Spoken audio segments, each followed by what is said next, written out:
بھائیو، دنیا اور آخرت بنانی ہے تو اپنے آپ کو بنانا پڑے گا. دنیا اور آخرت کو ٹھیک کرنا ہے، اپنے آپ کو سنوارنا ہوگا. نہ یہ حکومتوں کے بس میں ہے، نہ یہ فوجوں کے بس میں ہے، نہ یہ پولیس کے بس میں ہے، نہ یہ محکموں کے بس میں ہے.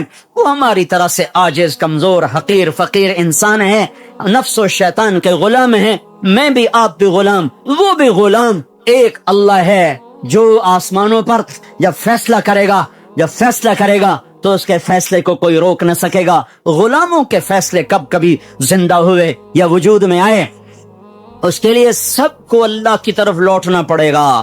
اور اللہ کی طرف لوٹنے کا ایک ہی راستہ ہے، وہ محمد الرسول اللہ صلی اللہ تعالی علیہ وسلم کی پاک ہستی، وہ محمد الرسول اللہ صلی اللہ تعالی علیہ وسلم کی روشن راہ، وہ محمد الرسول اللہ صلی اللہ علیہ وسلم کا لایا ہوا خوبصورت طریقہ حیات، وہ محمد الرسول اللہ صلی اللہ تعالی علیہ وسلم کی پاکیزہ سیرت. من احسن من اللہ صبغہ، من احسن من اللہ صبغہ، من احسن من اللہ صبغہ. صبغت اللہ. کوئی پنجابی رنگ میں رنگا گیا، کوئی پٹھانی رنگ میں رنگا گیا، کوئی بلوچی رنگ میں رنگا گیا، کوئی سندھی رنگ میں رنگا گیا، کوئی ایرانی رنگ میں رنگا گیا، کوئی ترکی رنگ میں رنگا گیا، کوئی یورپی رنگ میں رنگا گیا، کوئی افریقی رنگ میں رنگا گیا. میرا اللہ کہہ رہا ہے او یہ سب رنگ کچے ہیں، اتر جائیں گے. صبغت اللہ، صبغت اللہ، صبغت اللہ. اللہ کے رنگ میں رنگو، اللہ کے رنگ میں رنگو. ومن احسن من اللہ صبغہ. اللہ سے زیادہ پکا رنگ کسی کا ہو سکتا ہے؟ اللہ کے رنگ سے حسین رنگ کسی کا ہو سکتا ہے؟ اللہ کے رنگ سے زیادہ دل فریب، دل دیدہ زیب کوئی رنگ ہو سکتا ہے؟ من احسن من اللہ صبغہ، من احسن من اللہ صبغہ. اللہ کا رنگ کیا ہے؟ کوئی اللہ نے دکان کھولی ہوئی ہے؟ کیوں؟ 8 بازاروں میں اللہ نے رنگوں کی دکان کھولی ہوئی ہے. وہ رنگ کیا ہے؟ وہ محمد الرسول اللہ ہے، وہ حضرت محمد صلی اللہ علیہ وسلم کی ہستی ہے جنہیں اللہ نے کامل، اکمل، مکمل کر کے بھیجا اور کہا یہ میرا رنگ ہے، یہ میری پسند ہے، یہ میرا رنگ ہے. اس رنگ میں رنگو. پنجابی رنگ چھوڑ دو، ہندی، سندھی، ایرانی، ترکمانی، تورانی، پشتو، سندھی، بلوچی، بروہی، بلتی، بلتستانی، گلگتی، سارے رنگ کچے ہیں، سب دھوکہ فریب ہے. ایک رنگ پکا ہے، وہ حضرت محمد صلی اللہ تبارک و تعالی علیہ وسلم کی ہستی کا لایا ہوا طریقہ ہے. یہ سب سے اعلیٰ، یہ سب سے افضل، یہ سب سے برتر، یہ سب سے اجمل، یہ سب سے اکمل، یہ سب سے انور، یہ سب سے اشرف. جس کو اللہ بنا کر پھر اس کو اللہ تعالیٰ عزت دے، جس کو اللہ بنا کر پھر خود اس کا احترام کرے. یا سلام، یا ایھا المزمل، کیا خوبصورت لقب. یا ایھا المدثر، کیا لاڈ اور پیار ہے. یا ایھا النبی، کیا احترام ہے. یا ایھا الرسول، کیا عزت ہے. وما ارسلناک الا رحمۃ للعالمین، کتنا بڑا لقب ہے. انا ارسلناک شاہدا ومبشرا ونذیرا وداعیا الی اللہ باذنہ وسراجا منیرا. بنانے والے نے بنایا ہے، جو چاہے کر دے، پر یہاں بنانے والا بھی اس کو عزت دے رہا ہے. تو شاہد، تو مبشر، تو نذیر، تو داعی الی اللہ، تو سراج منیر، تو مزمل، تو مدثر، تو طٰہٰ، تو یاسین. میرے نبی نے کہا میرے اللہ نے میرے 10 نام رکھے ہیں. سارے نبیوں کا ایک نام، نوح، ابراہیم، موسیٰ، عیسیٰ، یحییٰ، زکریا، الیاس، لوط، شعیب، ہود، صالح، سلیمان، داؤد علیہم الصلوات والتسلیمات. ایک نام. میرے نبی نے کہا میرے اللہ نے میرے 10 نام رکھے ہیں. 10 نام کیوں رکھے ہیں؟ کہ ایک نام میں محبت پوری طرح ادا نہیں ہوتی ہے. لہٰذا ماں اپنے بچے کو کبھی کہتی میرا بلال، کبھی کہتی میرا لال، کبھی کہتی میرا چاند، کبھی کہتی میرا تارا، کبھی کہتی میرا جگر، کبھی کہتی میرا دل. کیا کیا نام لیے جا رہی ہے. یہ صرف بلال بلال بلال کیوں نہیں کہہ رہی ہے؟ کہ ایک لفظ میں محبت پوری اتر نہیں رہی ہے، تو وہ مختلف انداز اور اسلوب لاتی ہے، اور ہر اسلوب میں اپنی محبت کو اتارتی ہے کہ الفاظ کی کثرت سے معانی کو توسع ملتا ہے، وسعت ملتی ہے، معانی کو وسعت ملتی ہے، پیچھے محبت کا ایک بہت بڑا دریا ہے، ایک بڑی موج ہے، اور آگے صرف ایک لفظ ہے اسلم یا بلال یا احمد، وہ ایک لفظ ہے، اس کے اندر سے وہ موج گزرتی نہیں ہے تو اس کو یوں بدلتی ہے، کبھی جگر، کبھی ٹکڑا، کبھی دل، کبھی تارا، کبھی چاند، کبھی سورج، کبھی سہارا، کبھی آسرا، کیا کیا کیا بنا کر محبت کے دل فریب انداز وہ اپنے بچے کے سامنے پیش کرتی چلی جاتی ہے۔ تو صرف محمد کہنے میں محبت کا پیچھے بہتا ہوا دھارا اس میں سے گزر نہیں پا رہا تھا، تو اللہ تعالیٰ نے نام کثرت سے عطا فرما کر پوری موج جو آئی تو آگے کئی راستے تھے جس سے وہ محبت نکلتی چلی گئی، تو کہا میرے نبی نے کہ میرے اللہ نے میرے 10 نام رکھے، محمد و احمد والماحی والحاشر والعاقب والفاتح والخاتم و ابو القاسم و طٰہٰ و یاسین، یہ 10 نام تو اللہ نے رکھے ہیں۔ پھر آگے جو 7 لقب اور لگائے، محمد اور احمد اور ماحی اور حاشر اور عاقب اور فاتح اور خاتم اور ابو القاسم اور طٰہٰ اور یاسین اور مزمل اور مدثر اور شاہد اور مبشر اور نذیر اور داعی اللہ اور سراج منیر اور یا ایھا النبی اور یا ایھا الرسول اور وما ارسلناک الا رحمتا للعالمین اور رحمتا للعالمین اور رؤوف الرحیم۔ کمال کمال کمال، اپنے 2 ناموں میں سے 2 نام عطا کر دیے، کبھی یہ کام نہیں کیا ہے، اپنے نبی کو اپنے نام دے دیے۔ اللہ کا نام رؤوف رحیم، اللہ نے میرے نبی کو کہا رؤوف رحیم، فرق رکھا خالق اور مخلوق کا، اپنے بارے میں کہا ان ربکم لرؤوف الرحیم، تمہارا رب کل کائنات کے لیے رؤوف الرحیم ہے، اور اپنے نبی کو فرمایا بالمؤمنین رؤوف الرحیم، یہ ایمان والوں کے لیے رؤوف الرحیم ہے، تاکہ خالق اور مخلوق کا فرق بھی باقی رہے اور عزتوں کی بلندیاں بھی طے ہوتی چلی جائیں۔ اپنے ناموں میں سے 2 نام عطا فرمائے، حریص علیکم عزیز علیہ ما عنتم حریص علیکم بالمؤمنین رؤوف الرحیم، وہ عزیز، وہ حریص، وہ رؤوف، وہ رحیم، وہ شاہد، وہ مبشر، وہ نذیر، وہ داعی، وہ سراج منیر، وہ مزمل، وہ مدثر، وہ طٰہٰ، وہ یاسین، یہ سارے نام دے کر آپ کی عزتوں کو بھی بتایا، اپنے عشق و محبت کو بھی بتایا کہ اللہ نے بنایا، پھر خود ہی محبت فرمائی اور حبیب بنا لیا۔ صحابہ بیٹھے باتیں کر رہے تھے، کہہ رہے تھے دیکھو یار ابراہیم خلیل ہیں، موسیٰ کلیم ہیں، عیسیٰ روح اللہ ہیں۔ آپ آ رہے تھے اور سن رہے تھے، آپ پہنچے تو فرمایا میں تمہاری باتیں سن رہا تھا، تمہاری حیرت کو دیکھ رہا تھا، ان ابراہیم خلیل اللہ کما قلتم، بے شک ابراہیم خلیل ہیں، بے شک موسیٰ کلیم ہیں، بے شک عیسیٰ روح اللہ ہیں، وَأَمَّا صَاحِبُكُمْ هَذَا فَحَبِيبُ اللَّهِ وَلَا فَخْرًا، اور جو تمہارا ساتھی ہے، وَأَمَّا صَاحِبُكُمْ هَذَا، اور یہ جو تمہارا ساتھی ہے کہ پتہ کون ہے، فَحَبِيبُ اللَّهِ، یہ حبیب اللہ ہے، یہ حبیب اللہ ہے۔ اور اللہ تعالیٰ نے، آپ نے فرمایا اللہ نے قسم اٹھائی ہے کہ میں اپنے حبیب کو اونچا کروں گا، خلیل پر بھی کلیم پر بھی، کلیم بھی نیچے خلیل بھی نیچے، حبیب اللہ سب سے اوپر، سب سے اعلیٰ، سب سے برتر۔ تو ایک راستہ ہے صرف حضرت محمد صلی اللہ علیہ وسلم کی زندگی پر ڈھلنے کا، چلنے کا۔